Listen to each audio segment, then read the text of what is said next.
अब ये पांचों कैसे बनते हैं, ये कहां, ये पांचों का भोग स्थिति कहां है? बोले अंतःकरण से। तो एक मन नाम की चीज है वो मन। तो अंतःकरण में सुख दुख के अनुभव से बुद्धि, विषयों की अनुभूति, इंद्रियां, शरीर और आत्मा, ये कैसे पैदा होते हैं? बोले प्रवृत्ति से। जब हम धर्माधर्म करते हैं तो उनके अनुसार इनका पांचों का निर्माण होता है। प्रवृत्ति जो है धर्माधर्म, उसकी पुष्टि कैसे होती है? कि प्रेत के भाव से। शरीर के पहले आत्मा और बाद में आत्मा। बड़ा भ्रम होता है। तब जो कहते हैं कि आत्मा पैदा हो गया और मर जाएगा, वे भी गलत कहते हैं। और जो कहते हैं कि आत्मा पैदा हुआ और अनंत रहेगा, है ना, पैदा होकर अनंत नहीं रह सकता। तो जैसे मुसलमान और ईसाइयों के मत में ऐसा मानते हैं कि आत्मा पैदा होकर अनंत रहता है, और चारवाक ऐसा मानते हैं कि पैदा होकर मर जाता है ना। ये दोनों सिद्धांत जो हैं वो वैदिक सिद्धांत नहीं है। बौद्ध लोग भी मानते हैं कि आत्मा अनादि होकर मर है तो अनादि, परंतु इसका उच्छेद हो जाता है। और जैन मानते हैं कि अनादि और अनंत है। वेदांतियों का कहना यह है नारायण कि आत्मदेव अनादि और अनंत तो हैं, परंतु वो देहादि के कारण परिच्छिन्न नहीं है। तो प्रेत के भाव को देहातिरिक्त आत्मा का क्या स्वरूप है वो समझना चाहिए, और उससे सुख दुख रूप फल कैसे होता है ये समझना चाहिए, और इसके मूल में दोष क्या है उसको समझना चाहिए। और फिर ये सब दुख है ये समझने से वैराग्य होता है, और वैराग्य होने पर अपवर्ग माने अपवर्जन होगा। तो ये जो हमें दुख हो रहा है इसका कारण जन्म है, जन्म का कारण प्रवृत्ति है, प्रवृत्ति का कारण राग द्वेष मोह है, राग द्वेष मोह का कारण मिथ्या ज्ञान है। इसलिए मिथ्या ज्ञान के मिट जाने पर दोष मिटेंगे, दोष के मिटने पर प्रवृत्ति मिटेगी, प्रवृत्ति के मिटने पर जन्म मिटेगा, और जन्म मिटने पर दुख मिट जाएगा। तो मिथ्या ज्ञान की निवृत्ति कैसे होगी? मिथ्या ज्ञान माने झूठा ज्ञान, बिल्कुल झूठा ही झूठा। झूठा झूठा ज्ञान तकलीफ होता है, तकलीफ देता है। बोला कभी कभी हमको ये ख्याल हो गया कि अमुक आदमी तो नाराज हो गया, तो थोड़ी फिक्र हुई कि नहीं। ऐसा बाद में उसकी चिट्ठी आई, उसका तार आया, वो आया, है ना। तो जितनी देर ये सोच के हमको तकलीफ हुई कि वो हमसे नाराज है, ये कौन सा काल था? क्या ये मिथ्या ज्ञान का काल था? हो है? जब ये मालूम हो गया कि उसकी नाराजगी का ख्याल मिथ्या था, झूठा था, वो तो प्रसन्न है। तो सच्चाई का ज्ञान हुआ और मिथ्या ज्ञान मिट गया, और उसके कारण होने वाला दुख भी मिट गया। तो अब आप देखो, ये जो अपने साथ बंधन लगा है वो परिच्छिन्न के साथ एक होने के कारण, क्योंकि बंधन भी परिच्छिन्न को होता है और दोष भी परिच्छिन्न में रहता है, और आना जाना भी परिच्छिन्न में होता है, और मरना जीना भी परिच्छिन्न में होता है, सुख दुख पाप पुण्य भी परिच्छिन्न में होता है। आप केवल एक बात पर विचार करो, परिच्छिन्न माने टुकड़ा हो, परिच्छिन्न माने जुज। तो ये देखो कि जुज जो है वो देखा जाता है कि देखता है? जो भी भेद होगा, भिन्न होगा, भेद होगा, भेद मात्र दृश्य होगा कि नहीं? जो भेद होगा वो मालूम पड़ेगा कि नहीं? दृश्य को मारो गोली, है ना, दृश्य शब्द को गोली मारो, है ना। जो भेद या भिन्न होगा, हमारे तुम्हारे में कोई भेद है, बीच में किताब है, बीच में दो अंगुलियों के बीच में दोनों का अभाव है, तो भेद जो होगा वो मालूम पड़ेगा कि नहीं? अगर नहीं मालूम पड़ता है तो भेद है, ये कैसे मालूम पड़ा? और मालूम पड़ता है, भेद मालूम पड़ता है तो मैं कैसे हो सकता हूं? जो मालूम पड़ता है उससे तो मैं न्यारा हूं। जो मालूम पड़ता है सो जड़ है, सो दृश्य है, सो परिच्छिन्न है, और जिसको मालूम पड़ता है सो चेतन है। जो मालूम पड़ता है वो जड़ है, वो भिन्न है, वो विकारी है, वो फैलने सिमटने वाला है, बदलने वाला है, मरने वाला है। और जिसको परिच्छिन्नता मालूम पड़ती है वो परिच्छिन्न कैसे हो सकता है? वो तो परिच्छिन्नता से विलक्षण है। तो वो परिच्छिन्नता से विलक्षण है अर्थात परिच्छिन्नता से अस्पृष्ट अपरिच्छिन्न है। तो अपरिच्छिन्न में जो परिच्छिन्नता दिख रही है वो क्या है? शून्य। क्यों? तो परिच्छिन्नता अपने अभाव के अधिकरण में दिखाई पड़ रही है। माने परिच्छिन्नता जिससे दिख रही है, जिसमें दिख रही है, उसमें परिच्छिन्नता नहीं है। तो जिसमें परिच्छिन्नता नहीं है उस स्वयं प्रकाश, उस अधिष्ठान में परिच्छिन्नता दिख रही है। इसलिए परिच्छिन्नता का अस्तित्व मिथ्या ज्ञान है। तब नारायण माने किसी भी परिच्छिन्न वस्तु के अस्तित्व को स्वीकृति देना ही मिथ्या ज्ञान है। तो ब्रह्मात्मैक्य बोध से अपने आप को ब्रह्म जान लेने से ये परिच्छिन्नता की भ्रांति मिट जाती है। देखो साधन सब है, सालग्राम की उपासना भी साधन है, नर्मदेश्वर की उपासना भी साधन है, वो अभी आगे आने वाला है बोला। एक संपद रूप उपासना होती है, एक अध्यास रूप उपासना होती है, एक संवर्ग रूप उपासना होती है बोला। अभी तीनों उपासनाओं का वर्णन बिल्कुल अगली पंक्ति में आने वाला है। मन की वृत्तियां अनंत हैं, मन अनंत है, विश्व देवा अनंत है। तो हमारा मन ही विश्व देवा है। दुनिया में जितने देवता हैं वो सब हमारे मन में है, मन है। लो मन को विश्व देवा के रूप में चिंतन करना और विश्व देवा की वृत्तियों को अनंत रूप में चिंतन करना, ये संपद रूप उपासना हो। मन को मिटा दो, विश्व देवा को रहने दो, और मन ही ब्रह्म है। ये क्या है? अध्यास रूप उपासना है। मन में ब्रह्म, ये खंभा नहीं सूर्य है, ये सालग्राम नहीं नारायण है ना, ये मन नहीं ब्रह्म है।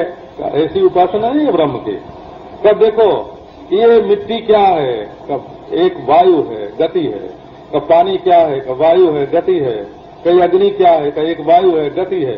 बिना संघर्ष के न उष्णता है, न पानी है, न मिट्टी है। तो प्राण में सबका लय हो गया।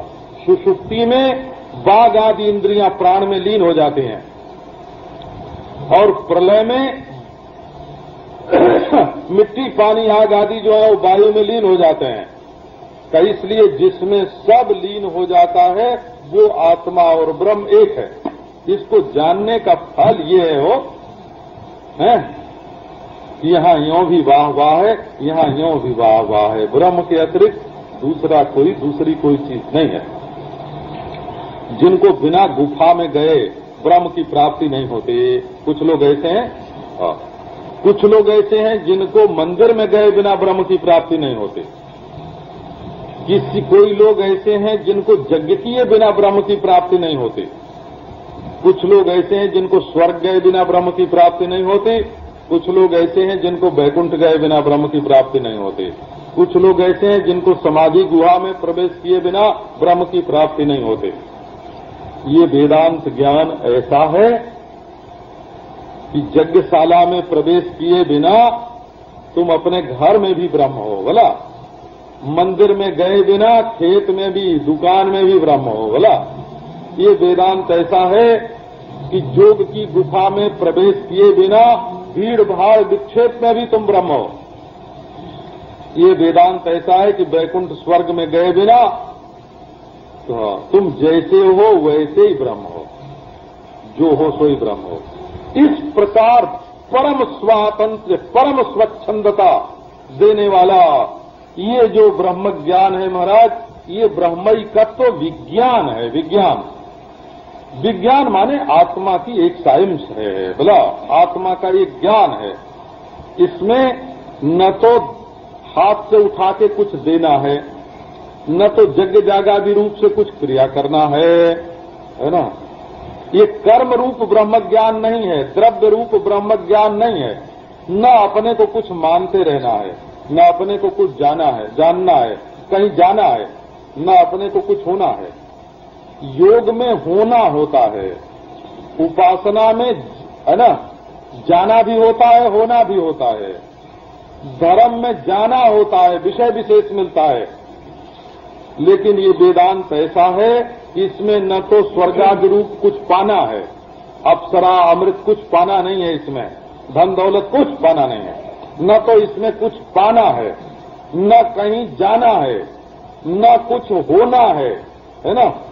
यहाँ जैसे हो, जहाँ हो, जो हो, उसकी अद्वितीय ब्रह्मता बता देना, लखा देना, और जो तुमको अनुभव नहीं है, उन अनुभव को मिटा देना, अविद्या को मिटा देना। ये वेदांत अविद्या से टकरा कर उसको मिटा देता है, तुम्हारे अंदर कोई विशेषता उत्पन्न नहीं करता।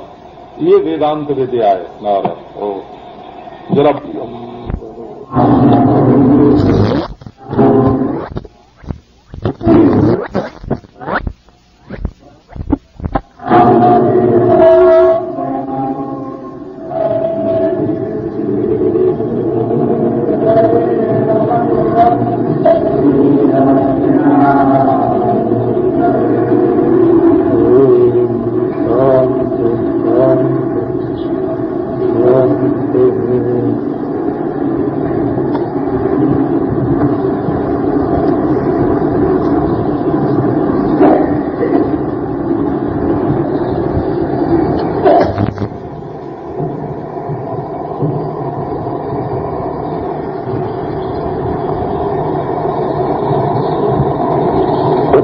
दर्शनों का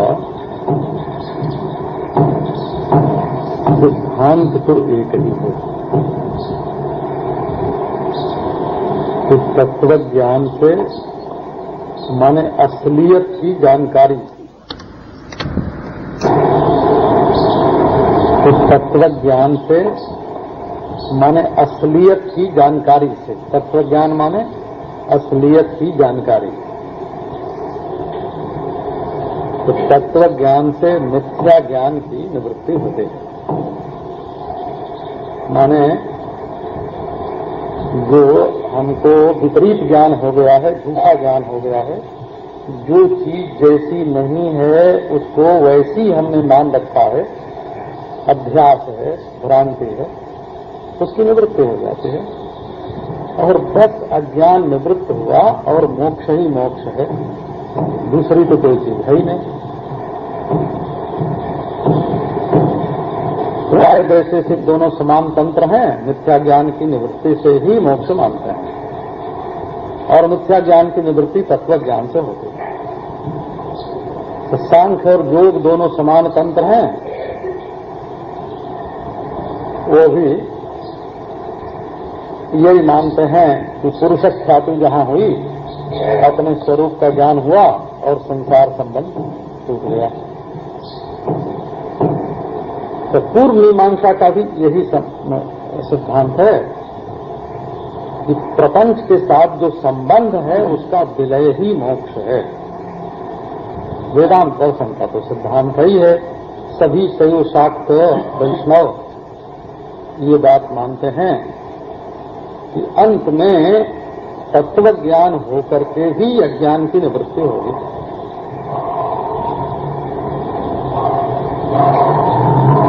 मिथ्या ज्ञान की निवृत्ति हुए बिना तो बोले फिर तो मतभेद काहे का है।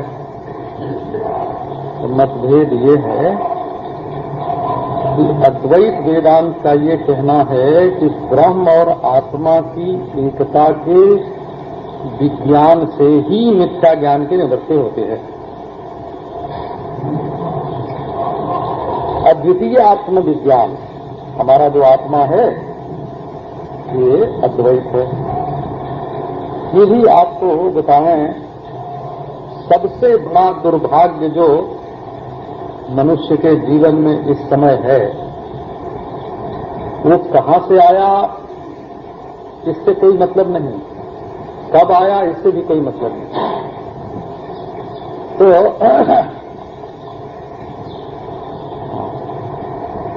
इस समय जो है अपने सिर पे सवार, वो असल में देह में जो मैं बुद्धि है, यही सबसे बड़ा दुर्भाग्य है। एक बुद्धि है, ये बुद्धि माने विपरीत बुद्धि है, भ्रांति है, मिथ्या ज्ञान है। इसी के लिए तो भोग चाहिए, इसी के लिए कर्म चाहिए, इसी मैं के लिए धर्म चाहिए, इसी के लिए उपासना चाहिए, इसी के लिए योग चाहिए, इसी को ब्रह्मलोक वैकुंठ चाहिए, इसी को मोक्ष भी चाहिए हो। ये जो परिच्छिन्न में मैंपना है, ऐसे भी कह सकते हैं कि जो परिच्छिन्न मैं में आत्मबुद्धि है। एक परिच्छिन्न मैं है, वो चलता रहता है, इसको माने बिना हे भगवान, यही सब अनर्थों की जड़ यही है, सब परिश्रमों की जड़ यही है कि हमारी बुद्धि इस देह को या देह के भीतर रहने वाले किसी छोटी मोटी चीज को हमारी बुद्धि मैं मानते हैं। बस इस बुद्धि की ये भ्रांति, ये मान्यता, ये स्वीकृति अगर किसी कदर मिटाई जा सके, फिर तो देखना न कोई साधन, न कोई बाधन, न कोई बंध, न मोक्ष, न कुछ कर्तव्य, न भोक्तव्य, न कुछ प्राप्तव्य, न त्यक्तव्य, कुछ नहीं है। जितना कुछ जो कुछ चाहते हो पाना या छोड़ना चाहते हो, वो देह को मैं करते। तो सारे दर्शन इस देह में से मैं को मिटाते हैं। इस दृष्टि से हम सबको दर्शन बोलते हैं, क्योंकि उनमें एक दृष्टिकोण है। अच्छा,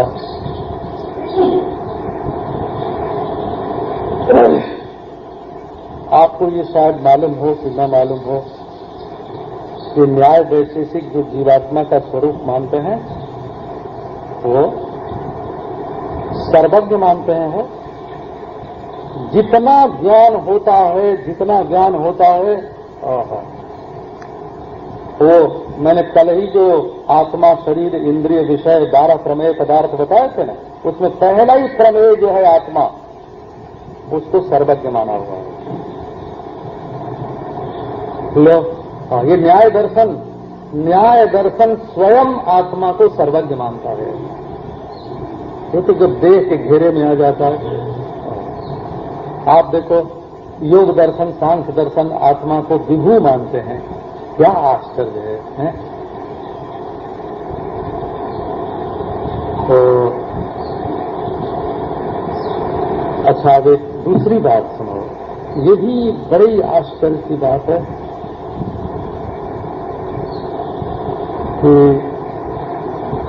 जैसे वेदांती प्रपंच को स्वप्नवत मानते हैं, गौतम के न्याय दर्शन में भी प्रपंच को बिल्कुल स्वप्नवत बुद्धि का विलास मूल सूत्र में कहा हुआ है। अब आप नारायण अपने ऋषि महर्षि जो विद्वान अनुभवी आत्मानुभवी हैं, और उनकी बात पर ध्यान न दो और कहो कि बाबा हम तो देह को मैं मानेंगे और देह के सुख के लिए, भोग के लिए हम 1000 संबंध जोड़ेंगे और उनके लिए रोएंगे और मरेंगे। तो ये आपकी मौज है, उसको तो कोई क्या काट सकता है।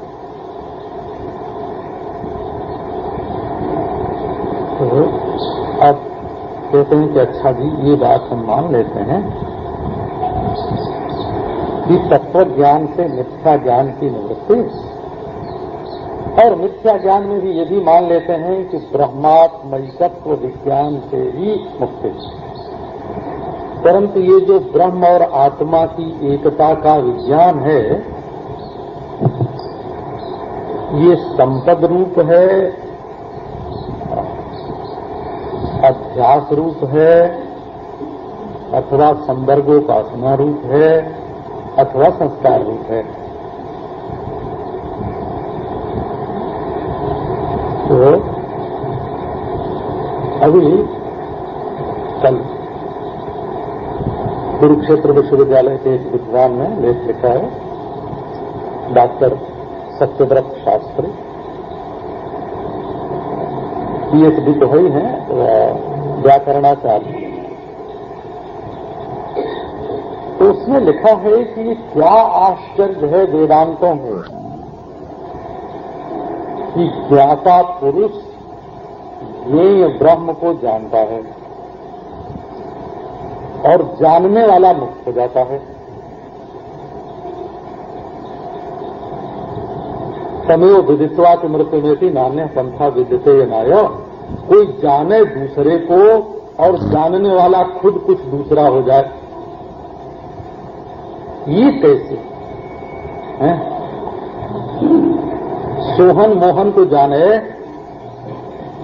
और सोहन ही मोहन हो जाए, ये कोई ज्ञान का तरीका तो नहीं है दुनिया में।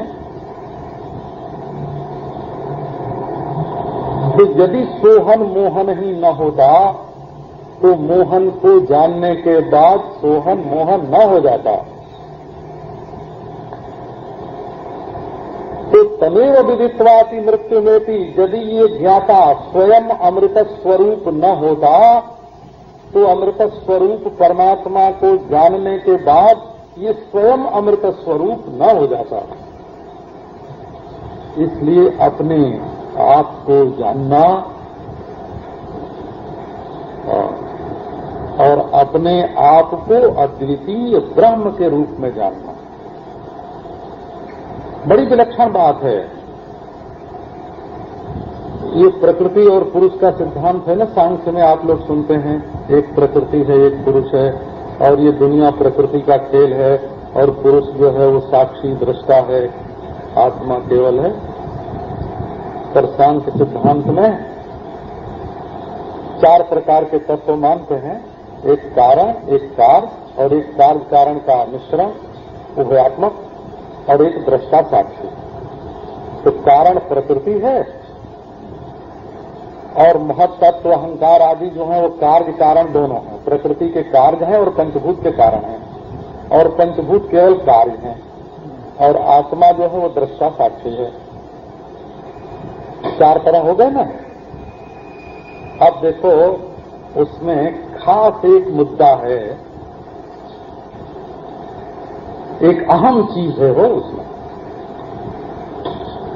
आप लोग भाषा से दुश्मनी मत करना, भला वस्तु को समझने की कोशिश करना। जो भी बोली, जो भी लिपि, जो भी भाषा सच को समझाने में मददगार हो, सहायक हो, उस भाषा से दुश्मनी नहीं करना। तो आप ये बात देखो कि वो कहते हैं कि अंतिम कार्य पंचभूत हैं, आकाश, वायु, अग्नि, जल और पृथ्वी। इन 5 के बाद कोई कार्य नहीं है। अब ये मेरी स्त्री और मेरा बेटा और मेरा शरीर और ये मैं और ये तू, ये सब क्या है? दृष्टा पुरुष जो साक्षी है वो तो न देश से न, एक कल एक बच्चा मेरे पास आया था, है ना, उसने बताया स्वामी जी ये टाइम जो है, टाइम ये तो जब धरती सूर्य को घूम रही है और घूमने के लिए सूर्य है तब रात दिन होता है, और इसमें हम मिनट मिनट घंटा घंटा बना लेते हैं। टाइम नाम की तो कोई चीज नहीं है। लो, और वो तो महाराज मैट्रिक पास करके अभी इंटर में गया है ना, उसकी समझ में ये बात आती है। अच्छा, उसने कहा कि स्वामी जी ये पूरा पश्चिम उत्तर दक्षिण, ये क्या है? ये तो धरती पर सूर्य ग्रह नक्षत्र तारा वारा देख करके ये पूरब पश्चिम उत्तर दक्षिण करते हैं। जो अनंत अवकाश है उसमें ये पूरब पश्चिम उत्तर दक्षिण कहाँ है? मैंने कहा ठीक है भाई, ये जो देश और काल का निषेध तुमने किया ना, ये देश काल के निषेध की जो अवधि है वो आत्म चैतन्य है। ये अनुभव कर कि जिसमें देश नहीं, जिसमें काल नहीं और जिसमें वस्तुएं नहीं हैं, वो आत्म चैतन्य है। वो बोला स्वामी जी मैं इसकी कोशिश करता हूँ। अच्छा, कोशिश तो करता हूँ अपने को उसी अनंत से एक करने की, परंतु जब एक करने लगता हूं तो सारा कर्म छूट जाता है, पढ़ाई लिखाई छूट जाती है, व्यवहार सारा बिगड़ने लगता है। जैसे एक बात आपको सुनाते हैं, हमें उसकी बुद्धि कैसी है इससे कोई मतलब नहीं है, पर एक बच्चा भी इस बात पर ध्यान जब देता है तब उसको काल अनंत मालूम पड़ता है, देश अनंत मालूम पड़ता है, और उसका ज्ञाता जो आत्मा है वो तो किसी प्रकार शांत हो ही नहीं सकता। और एक अपने को समझदार मानने वाला आदमी सिर्फ इसलिए कि वो पैसा नहीं छोड़ सकता, वो अपने रिश्तेदार नातेदारों को नहीं छोड़ सकता, वो देहगत विषमताओं को नहीं छोड़ सकता, उसके अंदर वैराग्य कभी नहीं आया। वो अपने मैं को नरक में रख करके बैठा हुआ है, कहता है शरीर बड़ा सुंदर है, बड़ा चिकना है, बड़ा चुपड़ा है, हड्डी मांस जाम विष्ठा मूत्र की एक पोटली में अपनी मैं को फंसा करके बैठा हुआ है। तो आप देखो, अब एक दूसरा प्रसंग प्रारंभ करते हैं कि ठीक है, ब्रह्म और आत्मा की एकता का विज्ञान माने अपने मैं पने को देह में मत रखो, अपने मैं शब्द का अर्थ ब्रह्म को समझो। और विवेक नहीं करोगे तो समझ मन में कुछ नहीं आएगा। ये बात ये है कि आत्मा क्या है, ब्रह्म क्या है, प्रपंच क्या है, को हम कथमिदम जाताम कोस्य कर्ता च विद्यते, मैं कौन हूँ और ये क्या है, ये कैसे दिख रहा है, इसका कोई कर्ता है कि नहीं है, ये प्रतीति मात्र है, तो ये विवेक स्वयं दृशा, ऐसा विवेक करने की जरूरत है। अब देखो, फिर हमारे आए कर्तव्यवादी जी। ये कर्तव्यवादी लोग दुनिया में हमेशा ही बहुमत में रहते हैं। भोगवादी, अर्थवादी, कर्मवादी दुनिया में हमेशा बहुमत में रहते हैं, क्योंकि देह में मैं मानने वालों की गिनती हमेशा ज्यादा रहेगी। इसलिए ये राजकार्य नहीं है कि वोट दे करके तय कर लें कि भाई इस सरदार के पीछे तो लाख आदमी चलते हैं, तो ये जो अध्यात्म के बारे में बोलता है वो सबसे बढ़िया है ना।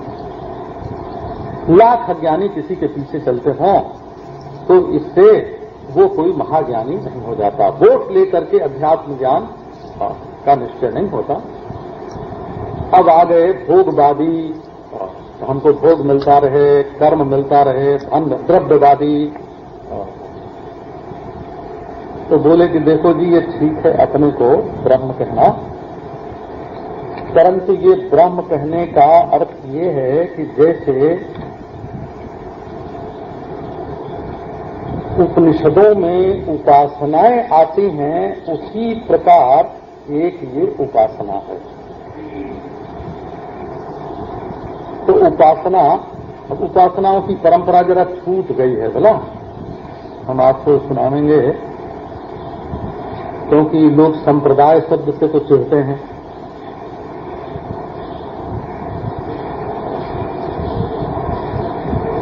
संप्रदाय शब्द का प्रयोग हमारे यहाँ हिंदू मुसलमान जैसे मजहब के अर्थ में नहीं होता।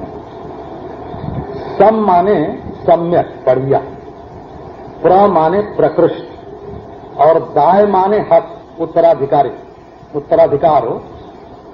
संप्रदाय माने अपने गुरु का जो ज्ञान है उत्तम से उत्तम जो ज्ञान है, प्रकृष्ट ज्ञान है, उसको भली भांति जिसमें प्राप्त किया जाता है उसको वो संप्रदाय बोलते हैं। दाय माने हक और प्र माने उत्तम, उत्तम ज्ञान का हक, और सम माने सम्यक, भली भांति। तो संप्रदाय का ज्ञान न होने से उपासनाओं को लोग समझते नहीं। अब एक उपासना आपको सुनाते हैं पहले। इस उपासना का नाम है संपद रूप उपासना। एक संपद रूप उपासना, एक अध्यास रूप उपासना, एक संवर्ग रूप उपासना और एक संस्कार रूप उपासना। 4 उपासनाओं की चर्चा यहाँ भगवान शंकराचार्य ने की है।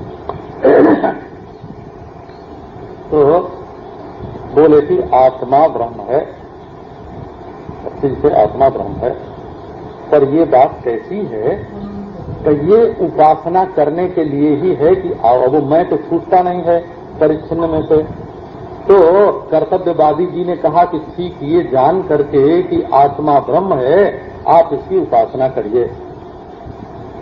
तो ये कैसी उपासना होगी भाई कि आत्मा ब्रह्म है? अब बहुत लोग सोहम सोहम बोलते ही हैं, सोहम सोहम बोलते ही हैं। तो अब बोलने से उपासना हो जाती हो तो बात भी नहीं है, क्योंकि वहां तो अहम का पता नहीं है और शिव का पता नहीं है, सह का पता नहीं है और अहम का पता नहीं है, हैं? तो जहां भव का और सत का विवेक ही नहीं है, भवन का होना और है, इन दोनों का जहां विवेक नहीं है वहां स्थिति कौन सी होगी? होना रूप स्थिति होगी कि है रूप स्थिति होगी? जहां ज्ञान और ज्ञेय का विवेक ही नहीं है वहां स्थिति कहाँ होगी? ज्ञान में होगी कि ज्ञेय में होगी? तो अविचार जत किंचित प्रतिपद्यमानो मूढ़ः, भगवान शंकराचार्य कहते हैं बिना विचार के ही चाहे जिस किसी चीज को मान बैठना ये मूर्खता है। ये सूक्ति है वो, उनका सद्वचन है। अविचार्य जत किंचित प्रतिपद्यमानो मूढ़ः, बिना विचार के कुछ मान बैठना मूर्खता है। अच्छा तो आओ संपद रूप उपासना का विचार करें। अब ये संपद रूप उपासना क्या है कि किसी चीज का संपादन करके, है ना, उससे एक हो जाना।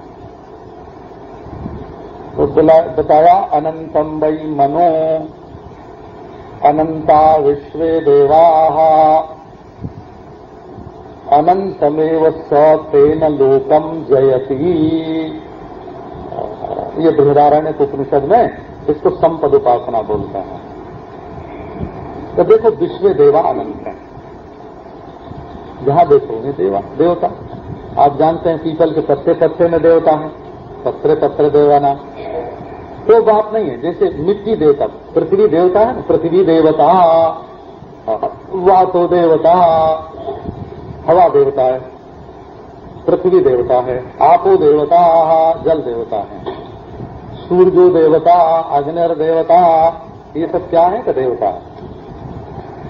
देवता का अर्थ वो होता है कि इनके द्वारा कोई न कोई चीज प्रकाशित होती है। तो एक विश्व देवा है, तो अनंत है विश्व देवा।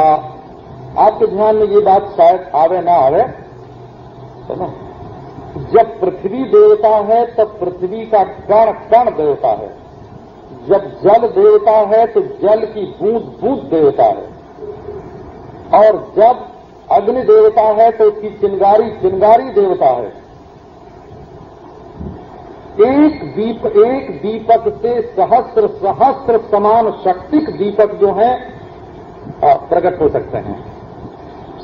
पहले दीपक में जितनी है देवता है, देवता अग्नि देवता है। वायु देवता है तो उसका प्रत्येक झोंका देवता है।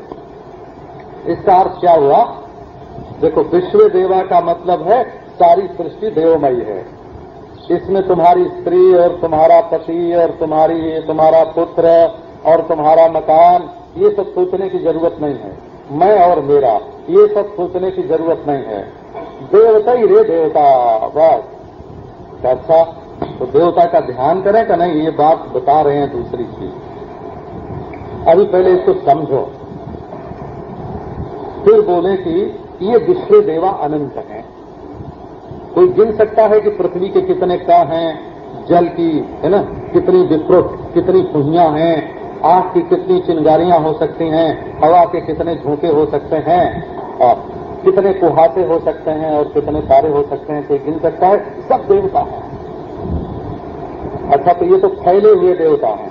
अब जरा बहते हुए देवता को देखो, वो कौन है? कि ये जो तुम्हारा मन है, मनोवृत्ति, एक मन में सहस्त्र सहस्त्र वृत्ति है कि नहीं?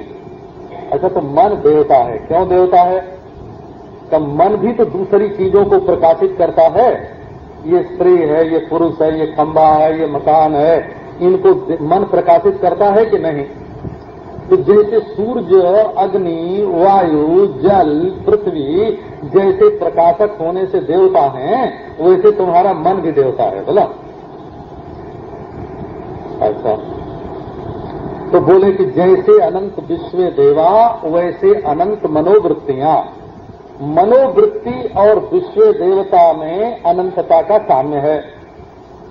ये अभी दृष्टांत दे रहे हैं समझाने के लिए, हैं?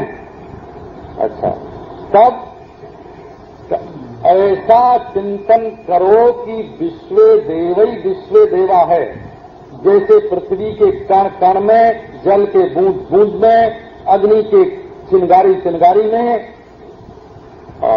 और वायु के झोंके झोंके में जैसे देवता है, वैसे मन की वृत्ति वृत्ति में चैतन्य देवता जो है वो अनुष्ठित है। तो क्या करो? बोले मन नहीं है, देवता है।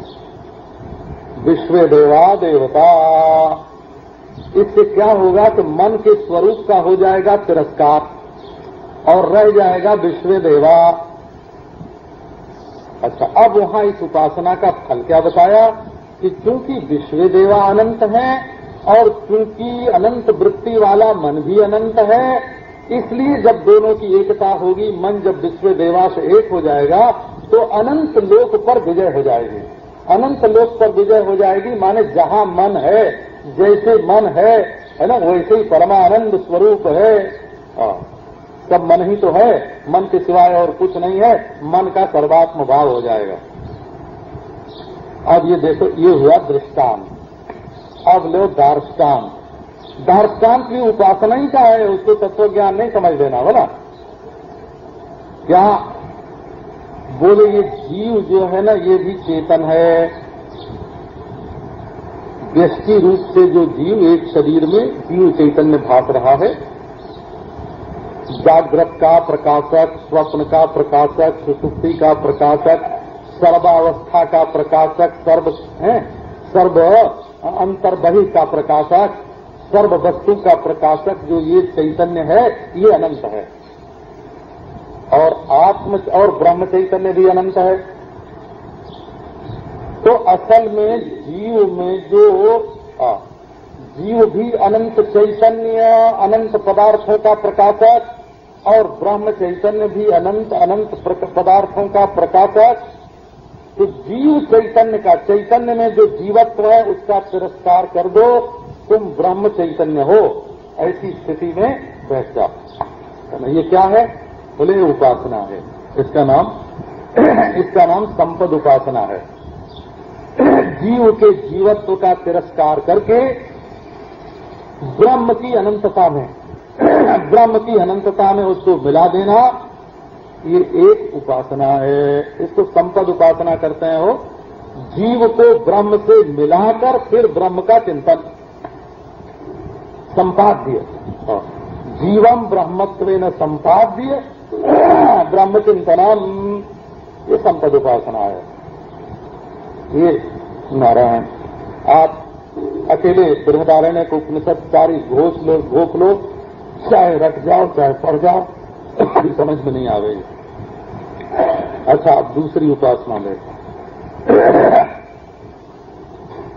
तो अच्छा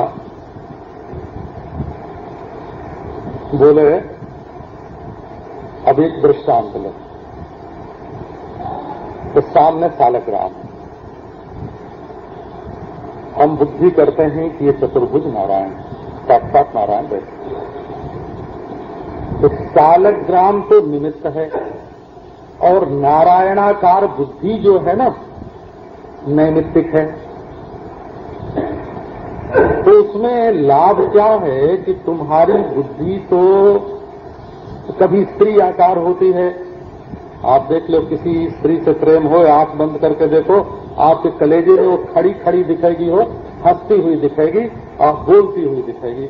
और आपकी किसी से दुश्मनी हो जाए तो आप आंख बंद करके देखो, आपके हृदय में दुश्मन जो है ना, हाँ, आप कपट मार रहे होंगे, है ना, उसको गाली दे रहे होंगे और दुश्मन आपको बिल्कुल खड़ा दिखेगा। तो वो दुश्मन है कि आपकी अपनी बुद्धि ही दुश्मन के आकार में है। तो देखो, तो नहीं देख लिया, दुश्मन का बेटा जा रहा था, पत्नी जा रही थी, उसका खेत दिख गया, उसका बैल दिख गया, घोड़ा दिख गया, मकान दिख गया, दुश्मन की याद आई और नारायण तुरंत दुश्मन का आकार हृदय में आ गया। अब आप सालग्राम को देखो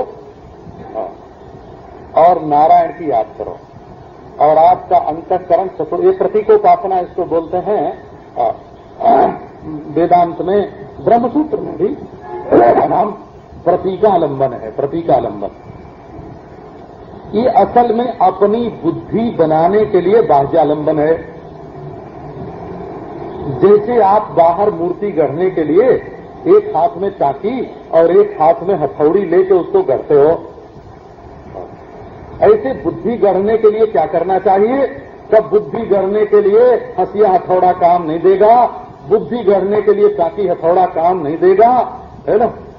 जिसमें नारायण का अध्यारोप है उस वस्तु को देख करके आप अपने हृदय को नारायणाकार करोगे।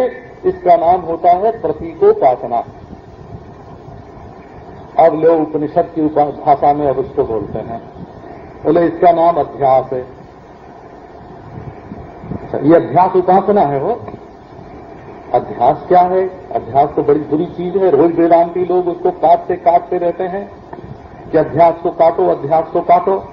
तो पहले आपको ये भी समझा दें, एक अनादि अज्ञान मूलक नैसर्गिक अध्यास है अपने जीवन में। ये देह मैं हूं, है ना, ये अविद्या मूलक स्वाभाविक है। हो, ये किसी ने पढ़ाया नहीं, न स्कूल में, न कॉलेज में, न सिखाया। कब शुरू हुआ ये काल भी कोई नहीं बता सकता। क्यों नहीं बता सकता? कि पहले काल था तब ये हमारा मैं शुरू हुआ, कि पहले मैं था तब काल शुरू हुआ। तो काल और मैं में कभी पूर्वापर, है ना। कई बाबू लोग मिलते हैं तो कहते हैं महाराज आप लोग तो अपने बचने का एक तरीका निकालते हैं कि अनादि है, अनादि है ना। तो अनादि अनादि बोलना ये बचने का तरीका नहीं है, ये बहुत बड़ी अनुभूति है, बहुत बड़ी युक्ति है। बिना मैं के काल मालूम नहीं पड़ सकता। और जब कोई चीज मालूम पड़ती है तो उसमें क्रम भी होता ही है, काल भी होता ही है। तो जब से काल है तब से मैं मालूम पड़ता है, और जब से मैं है तब से काल मालूम पड़ता है। और काल और मैं की आदि कौन देखेगा? काल देखेगा कि मैं देखेगा? तो ये असत्यानुष्ठान होने के कारण अनुभव का विषय नहीं है मैं और काल का मिलना, मैं और देश का मिलना, मैं और द्रव्य का मिलना। ये अनुभव का विषय है ही नहीं। तो इसलिए अनुभव का विषय न होने से जब तक ये है तब तक इसको अनादि कहते हैं। और जब तत्व ज्ञान के द्वारा ये निवृत्त हो जाता है तो अनादि भी नहीं है, शादी भी नहीं है, वर्तमान भी नहीं है और निवृत्ति भी नहीं हुई है। बाद हो जाने पर न प्रवृत्ति है, न निवृत्ति है, न नहीं है। अच्छा, तो अब अध्यास का अर्थ देखो। एक अध्यास तो वो है जो अनादि अविद्या से मिथ्या ज्ञान निमित्तक नैसर्गिक अपने जीवन में चल रहा है। और एक होता है शास्त्र के द्वारा साधन के रूप में उपदिष्ट अध्यास। तो ये जो है ना,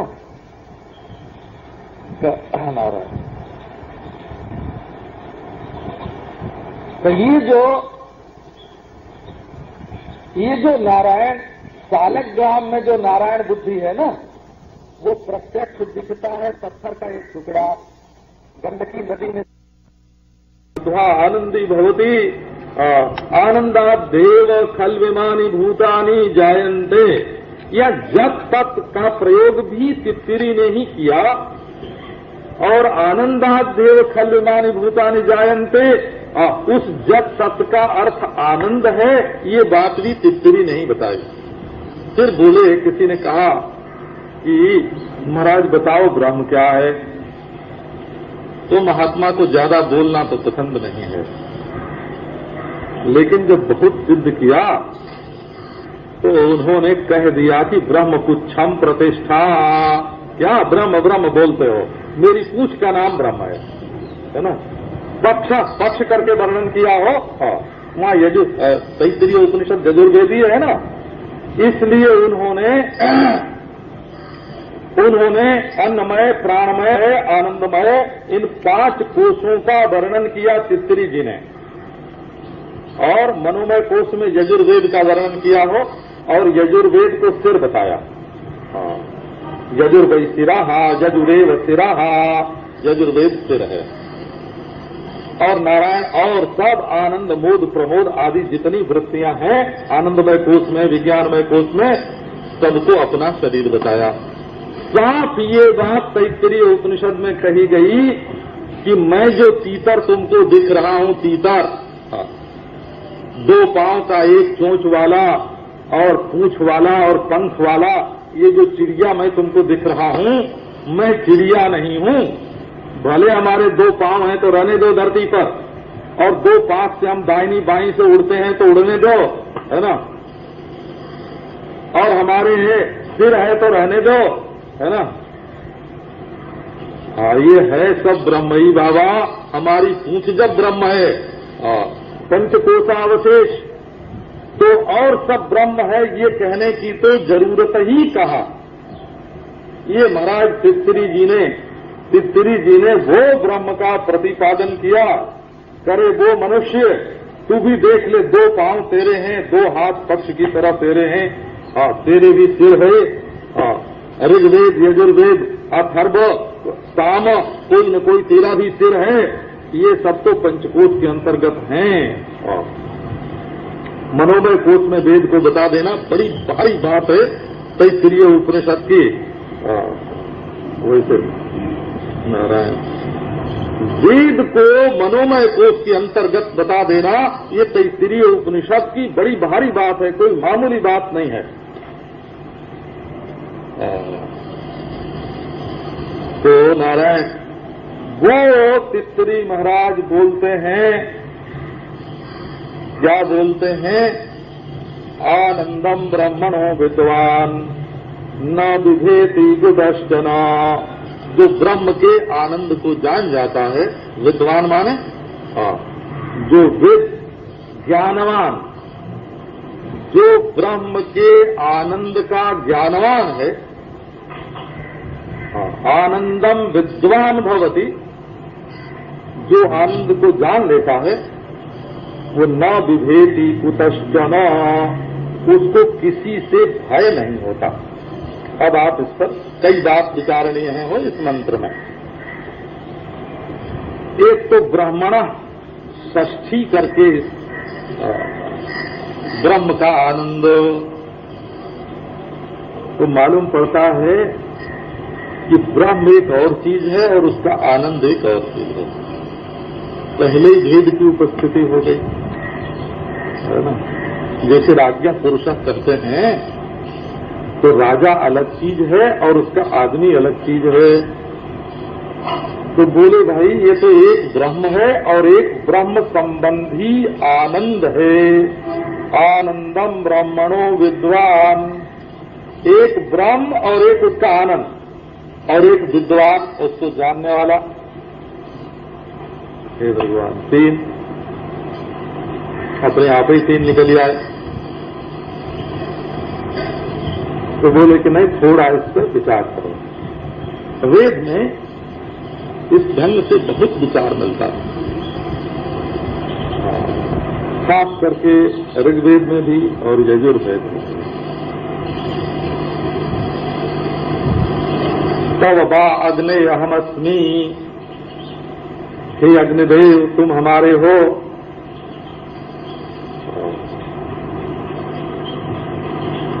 त्वं बा मे स्मसि, तुम मेरे हो।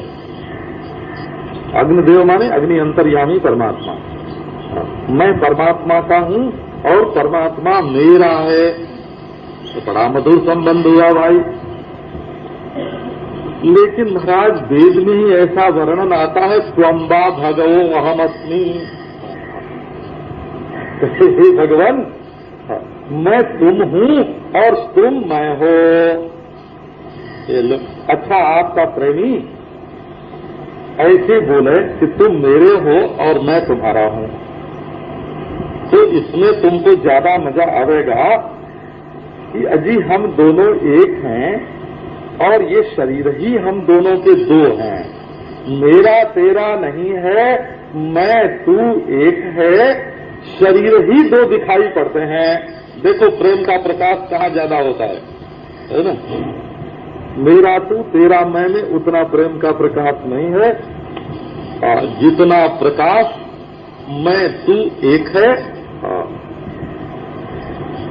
अब इसी से देखो प्रियता का विचार करो। आनंदम ब्रह्मणो विद्वान न विभेति कुतश्चन। अब एक ब्रह्म का आनंद है, तो ब्रह्म स्वयं क्या है? आनंद है कि नहीं है? लो बोले महाराज चित्री जी तो ऐसे बोल रहे हैं जैसे ब्रह्म का आनंद हो। तो जिसकी चीज होती है कभी उसके साथ रहती भी है, कभी नहीं भी रहती है। तो नहीं, चित्री जी ही दूसरी जगह कहते हैं क्या? आनंदो ब्रह्म इति व्यजानात्। आनंद ब्रह्म ही है ये जान लिया।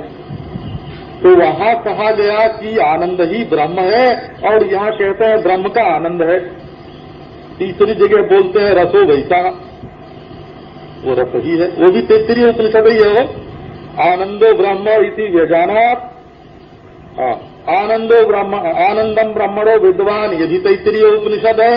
रसो वैसा, ये भी तैत्तिरीय उपनिषद है। और आनंदात् देव खल्यमानि भूतानि जायन्ते, वहां तो आनंद को ब्रह्म का ही नाम आनंद है ना। आनंद से सबकी उत्पत्ति होती है, आनंद में सबकी स्थिति है, आनंद की ओर सब जा रहे हैं और सब आनंद में ही प्रवेश कर रहे हैं। तो आनंद शब्द का अर्थ ब्रह्म है। और आनंदो ब्रह्म इति व्यजानात्, इसमें भी आनंद शब्द का अर्थ ब्रह्म है। रसो वैसा में भी रस शब्द का अर्थ ब्रह्म है।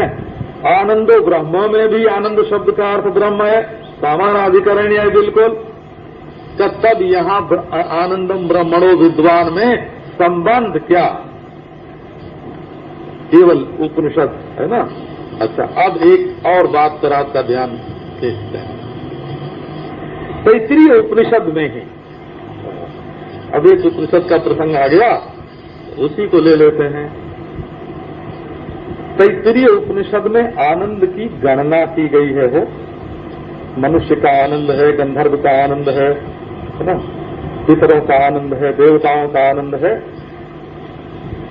और एक एक से 100 गुने आनंद का वर्णन है। और 10 बार सतगुण को मनुष्य से 100 गुना गंधर्व का आनंद, तो गंधर्व से 100 गुना पितरों का आनंद। अब देखो 100 गुना, ऐसे 100 गुना 100 गुना, 100 गुने का 100 गुना, 100 गुने का 100 गुना, ऐसे 10 बार आया है। अब गिनती तो आप लोग जानते हैं, हमको तो गणित आता है। वो होगा, वो 100 गुना की गिनती तो हमको आती नहीं है। पर एक बात उसके साथ और जुड़ी हुई है, ये जुड़ी हुई है कि श्रोत्रियस्य च अकाम हतस्य, मनुष्य का जो संपूर्ण आनंद है उसका 100 गुना गंधर्व को तो मनुष्य को जो पूर्ण आनंद है, कैसा आनंद का, सज्जन हो, जवान हो, विद्वान हो और संपूर्ण पृथ्वी धन धान्य से पूर्ण उसी को प्राप्त हो, है महाराज, वही सम्राट हो संपूर्ण पृथ्वी का, ऐसा कोई मनुष्य हो और कहें कि उसको मनुष्य लोक का पूर्णानंद मिल रहा है, तो उसका 100 गुना पितर को और फिर 100 गुना कर जाए। पर सबके साथ ये टीचर जी महाराज जो हैं वो कहते हैं कि जो आनंद ऐसे मनुष्य को, ऐसे गंधर्व को, ऐसे पितर को, ऐसे देवता को और अंत में प्रजापति को, सबके साथ बोलते हैं हर बार श्रोत्रियस्य च अकामहतस्य, जो निष्काम श्रोत्रिय है, जिसके हृदय में कोई कामना नहीं है, और श्रोत्रिय महाराज मूर्ख नहीं है, उसको वही आनंद प्राप्त है, बिना पृथ्वी का राजा हुए, बिना विद्वान हुए, बिना पितृलोक में गए, बिना देवलोक में रहे, बिना प्रजापति हुए, वही आनंद प्राप्त है। अब देखो इसका अर्थ क्या हुआ? इसका अर्थ हुआ कि निष्काम जो विद्वान है, उसकी आत्मा आनंद स्वरूप है। ये अर्थ निकला कि नहीं निकला? वो कहते हैं कि केवल जानकार होना चाहिए और निष्काम होना चाहिए, निर्वासन होना चाहिए। यदि आप अज्ञानी नहीं हैं और यदि आपके हृदय में कोई वासना नहीं है, तो वो जो अरबों गुना आनंद का, मानवानंद का जो अरबों गुना आनंद है, वो आपको स्वयं प्राप्त है। अब लो, वो आनंद स्वरूप आप ही हैं। तो ब्रह्मण आनंद का अर्थ ब्रह्म का आनंद नहीं होता। यहां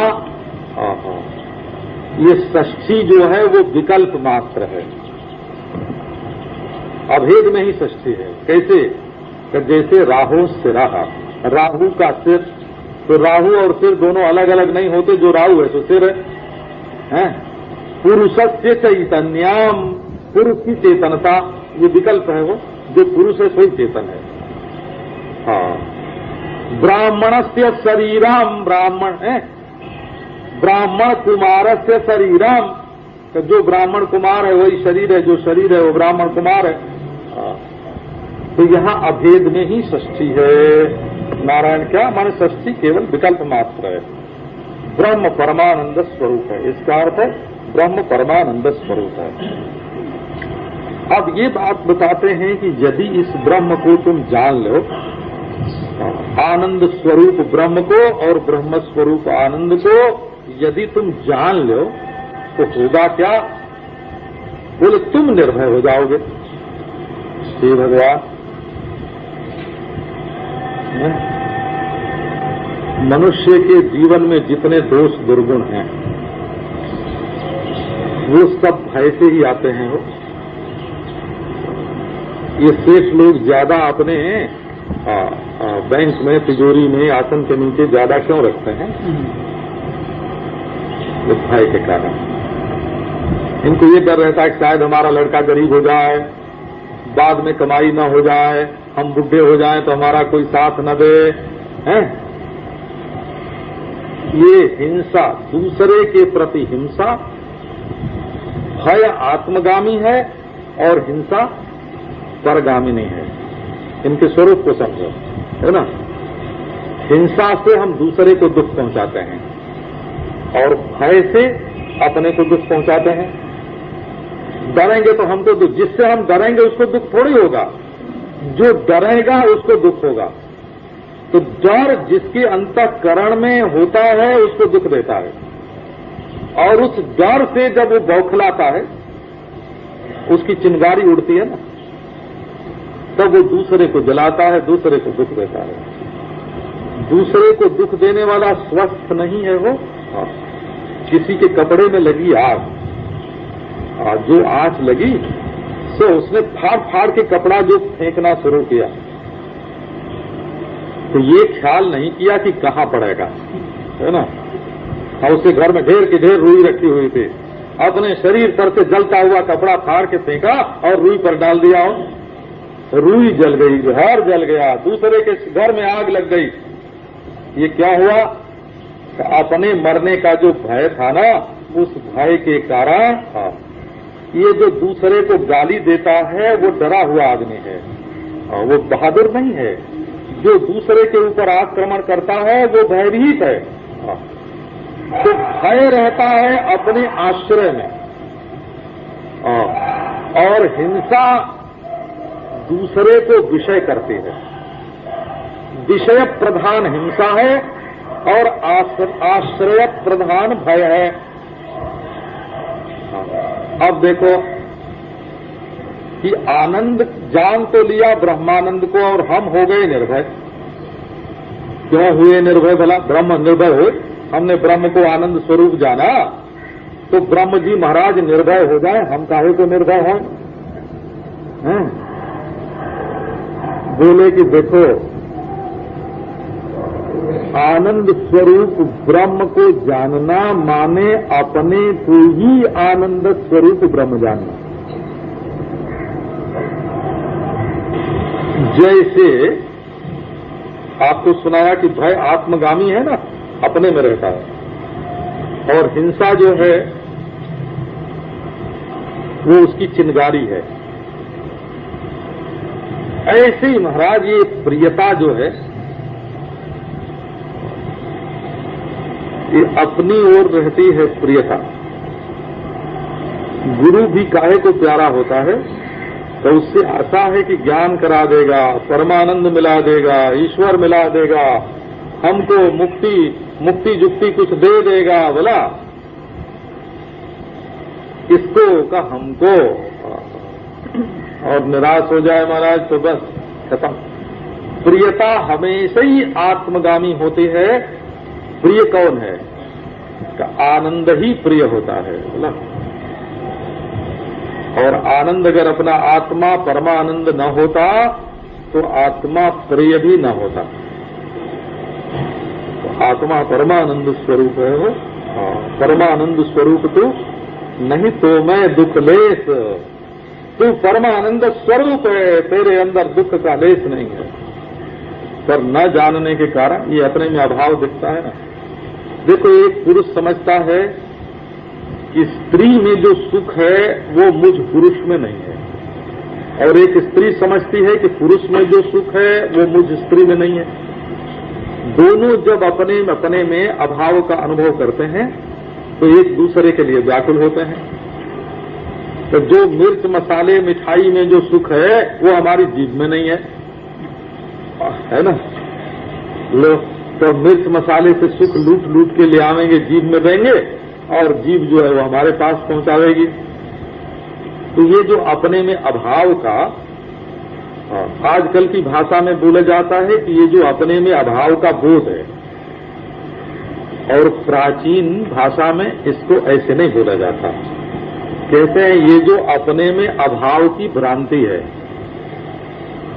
अब बोध कहो परंतु विपरीत बोध कहो, विपर्जय है। एक आदमी कहीं बाजार में जा रहा था, तो उससे पूछा क्यों जा रहे हो भाई?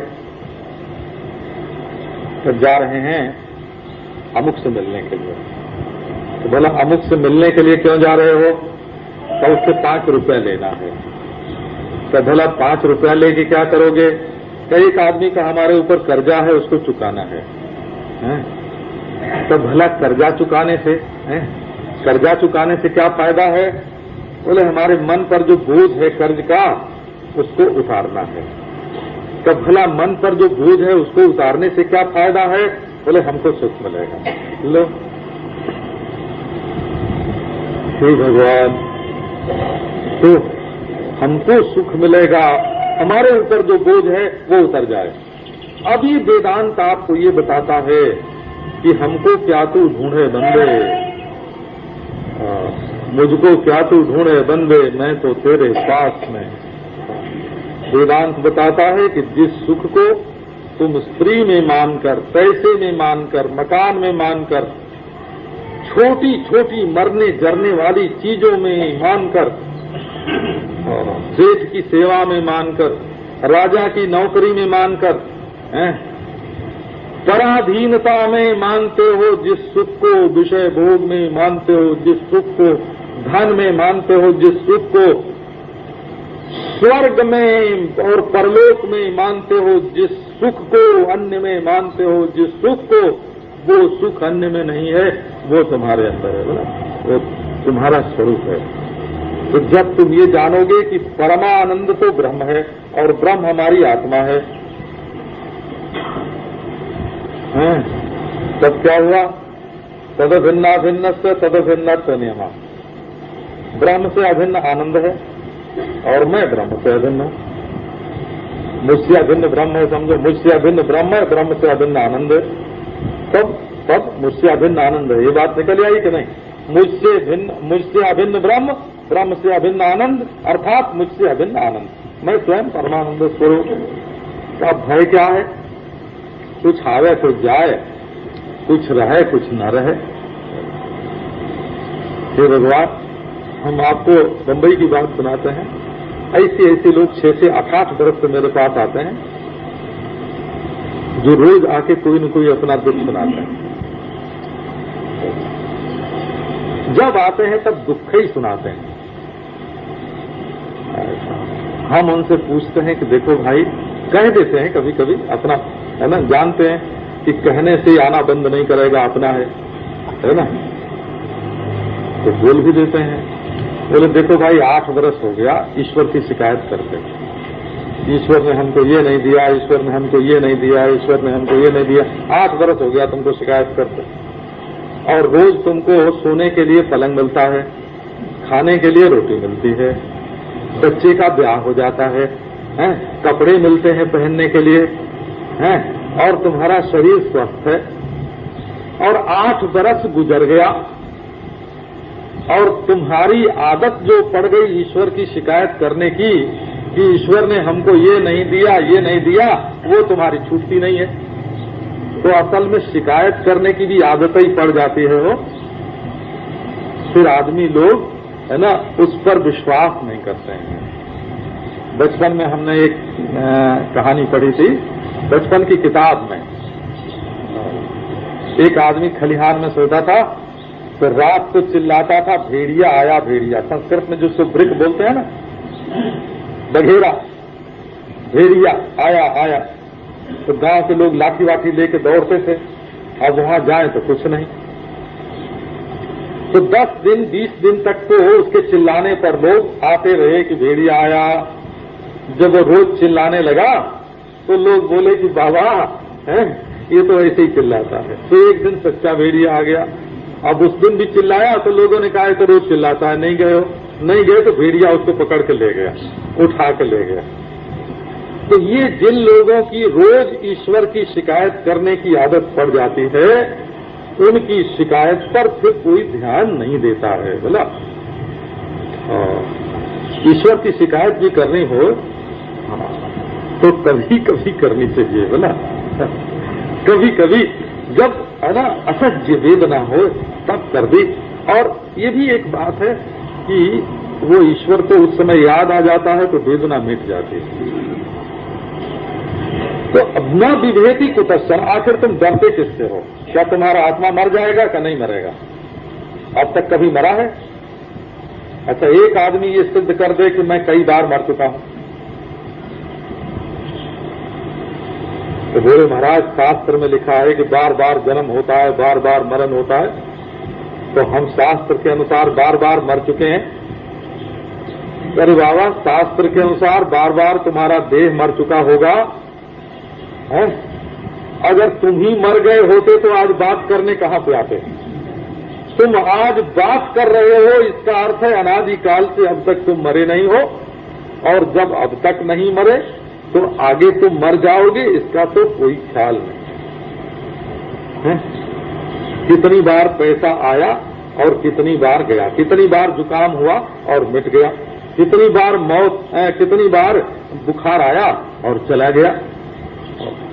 तो है ना, निर्भय हो।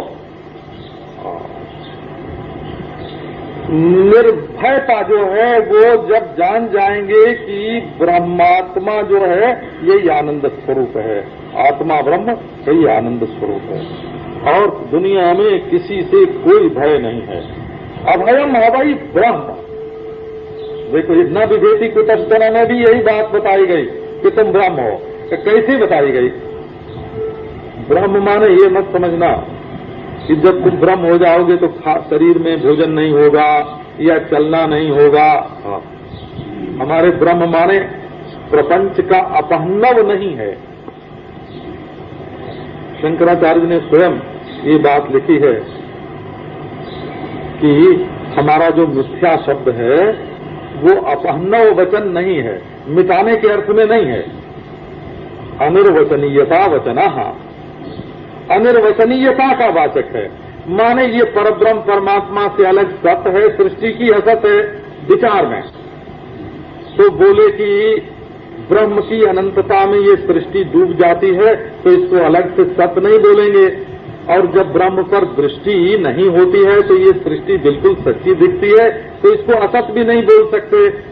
तो ये अनिर्वचनीय एक सृष्टि व्यवहार चल रहा है और ये तत्व रूप से ब्रह्म है और व्यवहार रूप से अनिर्वचनीय है। इसमें कहीं किसी जोगियों की तरह इसमें समाधि लगाने की बात नहीं है और भक्तों की तरह वैकुंठ जाने की भी बात नहीं है, बोला। और धर्मात्मा की तरह यज्ञशाला में बैठने की बात भी नहीं है। अपने यथोचित व्यवहार तुम करते रहो, अन्वय व्यतिरेक की दृष्टि से वो हितकारी हो, अहितकारी न हो। बोले एक बात का ध्यान और रखना, विहित विहित जितना है वो सब कोई कर सके इसका दावा हम नहीं करते हैं। शास्त्र में जो जो करने के लिए लिखा गया है वो सब कोई कर सकता है, एक आदमी, ऐसा दावा हम नहीं करते हैं। कई बातों का तो अननुष्ठान लक्षण अप्रामाण्य भी होता है, नहीं कर सकते और सब तो कर ही नहीं सकते। तो बोले कि एक बात का ध्यान रखो कि जहां तक निषेध मिलता हो ना, निषिद्ध कर्म से बचो और सारे विहित करने का आग्रह मत रखो और अन्वय व्यतिरेक की दृष्टि से जो हितकारी हो, है ना। ये नहीं, देखो अब एक बहुत मामूली बात आपको सुनाते हैं। तो एक मन में आया कि इस लड़की लड़के का तो ब्याह होना चाहिए। लड़की लड़के ने स्वयं सोच लिया कि ब्याह होना चाहिए। अब ये नहीं कि तुरंत ही जाके रजिस्ट्री करवा लें। रजिस्ट्री में भी होता है कि पहले, है ना, पहले उसकी सूचना देनी पड़ती है कि इतने दिन के बाद, है ना, कुछ नियम है। अच्छा, तलाक देने में भी ये नहीं कि तुरंत गए और बहती गंगा में हाथ धो दिया, तलाक दे दिया। उसमें भी 3 महीने 6 महीने बरस भर लगते हैं तलाक देने में। तो हमारे यहाँ ऐसा था कि ब्याह करने का मन हो ना तो तुरंत मत करो, जरा ज्योतिषी से मुहूर्त तो पूछो। तो कभी कभी तो 1 बरस मुहूर्त नहीं निकलता है, कभी 3 महीने मुहूर्त नहीं निकलता है, कभी 1 महीने मुहूर्त नहीं निकलता है। माने वासना आते ही मन में वो काम कर मत डालो। उसके लिए जब काल की प्रतीक्षा होगी तो वासना का जो वेग है वो शांत हो जाएगा, तुम उस पर ठीक विचार कर सकोगे। तो भाई इस स्थान में नहीं, देखो ज्योतिष ने कहा अमुक काल चाहिए, है ना, हमने कहा नहीं अमुक स्थान चाहिए, है ना, का नहीं अमुक अमुक लोगों की उपस्थिति चाहिए, का अमुक कर्मकांड चाहिए। तो क्या हुआ, ये भी हमारे वासना के वेग को रोकने के लिए किसके साथ होना, किसके साथ नहीं होना, तो वासना के वेग को रोकने के लिए है। अब देखो आप नारायण ब्रह्म के आनंद को जानो, आगे ब्रह्म पीछे ब्रह्म, ब्रह्मैवेदमृतम पुरस्तात् ब्रह्म पश्चात दक्षिणतश्च उत्तरेण अधश्चूर्ध्वं प्रसृताम्, ऊपर भी वही नीचे भी वही, ब्रह्मैवेदम विश्वमिदम वरिष्ठम। ब्रह्म ये विश्व है। केवल ब्रह्म कहने से काम नहीं चला हो तो बोले स एवेदम अमृतम पुरस्तात्, जिसको तुम परोक्ष मानते हो वो भी वही है। फिर बोले स कहने से भी काम नहीं है, बोले आत्मैवेदम अमृतम पुरस्तात्, बोले आत्मा कहने से भी मालूम पड़े कि कोई और, आगे ब्रह्म, पीछे ब्रह्म, दाहिने ब्रह्म, बाएं ब्रह्म, बाहर ब्रह्म, भीतर ब्रह्म, ऊपर ब्रह्म, नीचे ब्रह्म। बोले वही ऊपर वही नीचे, वही दाहिने वही बाएं, आत्मय ऊपर आत्मय नीचे, आत्मय दाहिने आत्मय बाएं। इतने पर भी नहीं मानती है श्रुति। अहम एवेदम अमृतम पुरस्तात्, अहम आदेश है, अहम एवेदम अमृतम, मैं ऊपर मैं नीचे, मैं दाहिने मैं बाएं। इस ब्रह्म को जब, इस ब्रह्म के आनंद को जब जानोगे तब क्या होगा कि ये होगा जहां ब्रह्म वहां आनंद ब्रह्म का है। तो आनंद ही आगे, आनंद ही पीछे, आनंद ही बाएं, आनंद ही दाहिने, आनंद ही ऊपर, आनंद ही नीचे, आनंद ही बाहर, आनंद ही भीतर है, और आनंद ही संपूर्ण विश्व, और आनंद ही मैं है। इसका अर्थ क्या हुआ?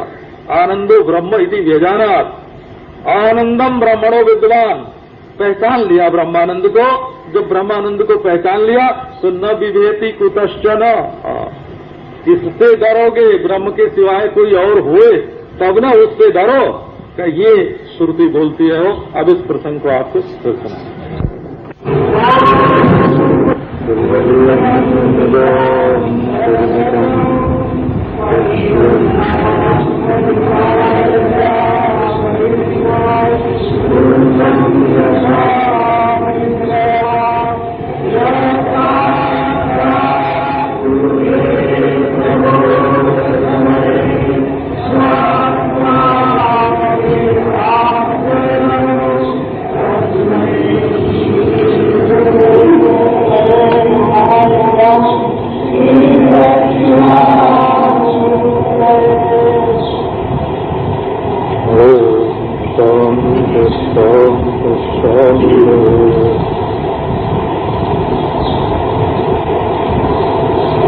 ब्रह्मणो विद्वान न विभेति कुतश्चन।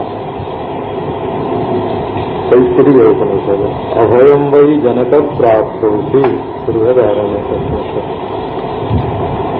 तदात्मानमेवावेद अहम ब्रह्मास्मीति तस्मात् तत्सर्वम् अभवत्। द्वादशने ब्राह्मण। तत्र को मोहः कः शोक एकत्वमनुपश्यतः गीतावाक्योपनिषत्। एवमाद्याः श्रुतयो ब्रह्म विद्यानन्तरं मोक्षं दर्शयन्त्यो मध्ये कार्यान्तरं वारयन्ति।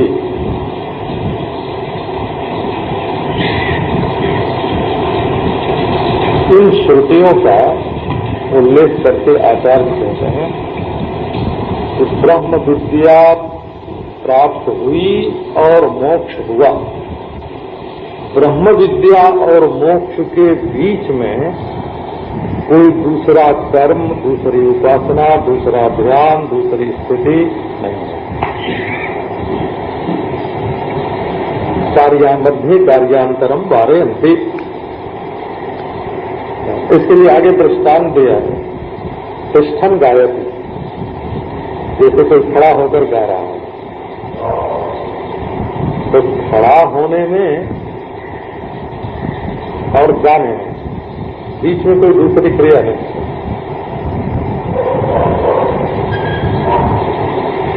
ये उपविश्य भूंगते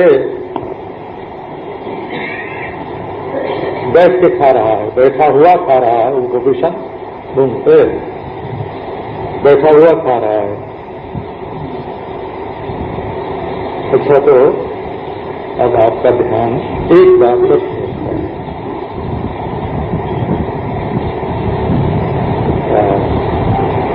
जैसे वेद में कहा गया तमेव विदित्वात् मृत्युमेति नान्य पंथा विद्यते यमाय। परमात्मा को जानकर तमेव विदित्वा, तमेव विदित्वा का अर्थ हुआ नान्य। अगर तुम प्रपंच को जानोगे या जीव को जानोगे तो मृत्यु का संतरण नहीं होगा। तमेव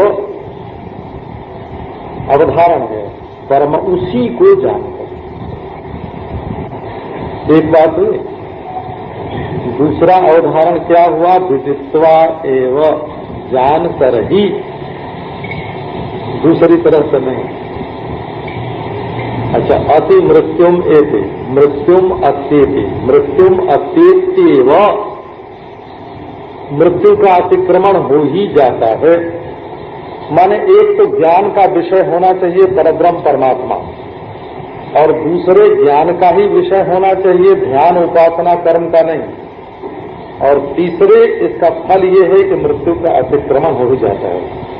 इतने पर भी जब वेद को संतोष नहीं हुआ तब उसने कहा कि नान्य पंथा विद्यते अयनाय, दूसरा कोई मार्ग नहीं है। मानो ये जो था वो काफी नहीं लगा हो, उसी को जानकर, उसको जानकर ही मृत्यु का अतिक्रमण हो ही जाता है। 3 बार ही का प्रयोग करने पर भी वेद भगवान को संतोष नहीं हुआ। बोले नहीं बाबा, ये कुछ न कुछ गड़बड़ाएंगे, कर्ता कर्म करण कुछ न कुछ जोड़ेंगे, ब्रह्म को कुछ न कुछ करण भाष्य साक्षी भाष्य कुछ न कुछ बना देंगे। तो बोले नान्य पंथा विद्यते अयनाय। अब एक पंडितों की बात आपको सुना। पंडित लोगों का इस संबंध में ये कहना है, मूर्खों की बात छोड़ देते हैं, बोला। अब आप जैसे विद्वानों के बीच में मूर्खों की बात क्या सुनाएं? विद्वानों की बात सुनाते हैं। देखो हमारे धर्मचारी जी, ये बंगाल के महापुरुष हैं, वो गोस्वामी श्री विजय कृष्ण जी महाराज, तो विजय कृष्ण गोस्वामी जी महाराज बंगाल के विशिष्ट महापुरुष हुए हैं। उनकी परंपरा में साक्षात बड़ी महिमा है इनके बंगाल में। तो अब विद्वानों की बात आपको सुनाते हैं। वो कहते हैं कि जाने आदमी किसी दूसरे को, खंभे को जाने कि जड़ है, या खंभे को जाने कि इस रंग का है, या खंभे को जाने कि लोहे का है कि पत्थर का है कि सीमेंट का है। तो जो कुछ खंभे के बारे में जाना जाएगा वो खंभे में ही रहेगा कि जानने वाले में आ जाएगा। खंभे का जो स्वरूप, जो स्वभाव, जो गुण, जो धर्म खंभे में जाना जाएगा वो खंभे में ही रहेगा कि जानने वाले में आ जाएगा। बोले तो खंभे में ही रहेगा, जानने वाले में कैसे आएगा? घड़े को जानने वाले में घड़े का सारा स्वरूप, स्वभाव, गुण, धर्म सब घड़ा जानने वाले में आ जाए। गधे को जानने वाले का सब सील, स्वभाव, गुण, धर्म सब गधे को जानने वाले में आ जाए। तो विद्वानों ने ये प्रश्न उठाया कि जानेंगे ब्रह्म को और जानने वाला मृत्यु का संतरण कर जाएगा, अमृत हो जाएगा। तमेवं विद्वान अमृत यह भवति। जो परब्रह्म परमात्मा को जानता है वो अमृत हो जाता है, वो मृत्यु का संतरण कर जाता है। ब्रह्मवेद ब्रह्मैव भवति, ब्रह्म को जानता है और ब्रह्म ही हो जाता है। तो विद्वानों ने ये प्रश्न उठाया है। आपका ध्यान गया इस तरफ कि जानेंगे किसी दूसरे को, माना ब्रह्म सत्य है, चित है, आनंद है, अद्वय है, अभेद है, ऐसे ब्रह्म को तुमने जाना तो जान लेने से ब्रह्म हुआ तुम्हारे ज्ञान का विषय और तुम हुए ज्ञान के आश्रय। तुम हुए ज्ञाता और ब्रह्म हुआ ज्ञेय। तो ये गत जो स्वरूप है, स्वभाव है, गुण है, धर्म है, तत्व है, महत्व है, तत्व है, वो सब ज्ञेय में रहे, जानने वाले में कहां से आ जाएगा? तो हमारे वेदांती विद्वानों का ये स्पष्ट निर्णय है इसके संबंध में कि यदि ज्ञान का आश्रय और विषय दोनों एक ही न होता, जाना जाने वाला और जानने वाला दोनों यदि एक ही नहीं होता, तो जानने मात्र से ही ब्रह्मवेद ब्रह्मैव भवति ये कभी हो नहीं सकता था। हाँ, इसी से कल वो श्रुति मैंने सुनाई थी यजुर्वेद की, तदपत्यत तदभवत तदासीत। उसको देख लिया, वही हो गया, क्योंकि वही था। ये देखो कैसी युक्ति पूर्वक श्रुति है, ऐसी श्रुतियों को बड़ा जोर देते हैं। ये श्रुति जो है वो युक्ति पर अनुग्रह कर रही है, ऐसे बोलते हैं हमारे आचार्य लोग भी कहते हैं कि ये श्रुति का बड़ा अनुग्रह है, बड़ी कृपा है श्रुति की कि वो स्वयं युक्ति पूर्वक बोल रही है। श्रुति को युक्ति पूर्वक बोलने की कोई जरूरत नहीं है, वो तो आर्डिनेंस से ही निकलता है वहां से, बोला वकालत। हाँ, श्रुति जो है वो वकील की बात नहीं है, वो तो जज का फैसला है। तो जज का मन हो तो अपने फैसले में युक्ति दे कि हमने इस कारण से ये फैसला किया है, और उसका मन न हो तो कह दे कि हमको ऐसा कयास है, हमारी ये धारणा है, हमारा ये निश्चय है, ऐसा भी कह सकता है जज फैसला देने में। परंतु जहां श्रुति युक्ति पूर्वक कोई बात समझाती है, वहां ये उसका अभिप्राय निकलता है कि इस बात पर युक्ति बड़ी जोर दे रही है ना, बहुत बड़ा भारी जोर दे रही है। जब उन्होंने कहा, देखो ये युक्ति के एक युक्ति वाली श्रुति और बताते हैं, तद यथा यह कर्मचितो लोक क्षीयते एवमेवामुत्र पुण्यचितो लोक क्षीयते। जहां जैसे यहाँ काम से कर्म से बनाया हुआ लोक क्षीण हो जाता है, वैसे ही स्वर्ग में कर्म से बनाया हुआ लोक क्षीण हो जाता है।